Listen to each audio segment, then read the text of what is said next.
Alors les filles, vous avez acheté de nouvelles plantes pour le jardin? Oui, et du coup on a réorganisé tout le jardin. Oui papa, on a même acheté des plantes tropicales. Regarde celle-là comme elle est mignonne. Je l'ai même appelée Tropi. Désolé ma chérie, mais on ne va pas pouvoir la garder. Je vous avais pourtant bien dit d'acheter des plantes adaptées à notre climat. Vous avez envie d'éviter les pesticides chimiques dangereux pour la santé et l'environnement. Le moment est peut-être venu de découvrir de nouvelles pratiques et d'organiser différemment votre jardin car dès 2022, l'usage des pesticides chimiques sera interdit. Avoir un jardin naturel, c'est d'abord chercher à multiplier les milieux différents.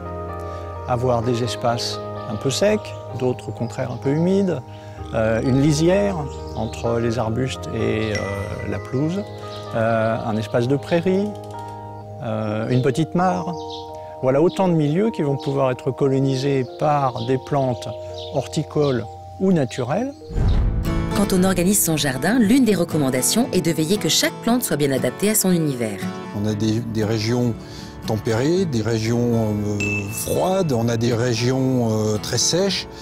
Eh bien, la subtilité va être, quand on aménage son jardin, de prendre en compte ces aspects-là pour faire en sorte que la plante s'adapte le mieux à son environnement.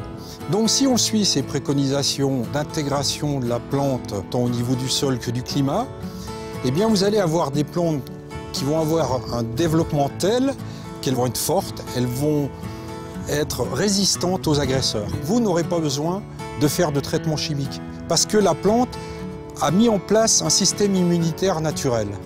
Seconde recommandation, au moment d'agencer votre jardin, privilégiez la rotation des cultures.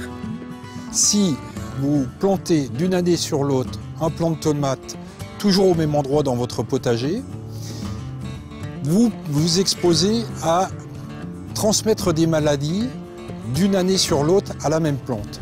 L'alternance des cultures a une autre vertu. Si on plante chaque année des plantes différentes au même endroit, vous allez faire travailler le sol à des niveaux différents et donc avoir un milieu riche en micro-organismes à tous les étages. Enfin, quand vous élaborez votre jardin, pensez à créer des espaces pour les animaux utiles, encore appelés auxiliaires. Privilégier tous ces insectes auxiliaires, ça consiste à faire pousser dans son jardin des plantes très variées, fleuries, et de ménager des zones de refuge pour l'hiver. Un vieux tas de bois, quelques pierres.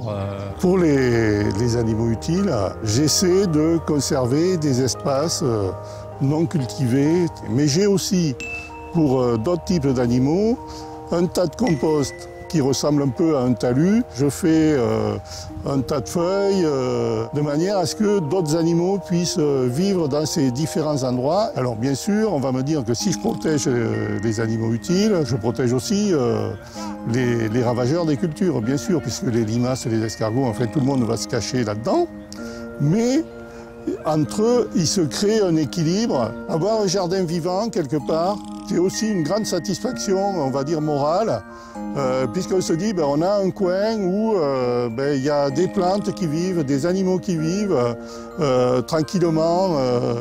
Pour le bien-être de vos plantations, préférez les plantes locales. Pensez également à alterner vos plantations sur le rang et d'une année sur l'autre. Enfin, réservez des espaces sauvages pour les insectes et les animaux utiles à la bonne santé de vos plantes. Allez hop, Tropi, bye bye. Trop pas papa, c'est trop injuste.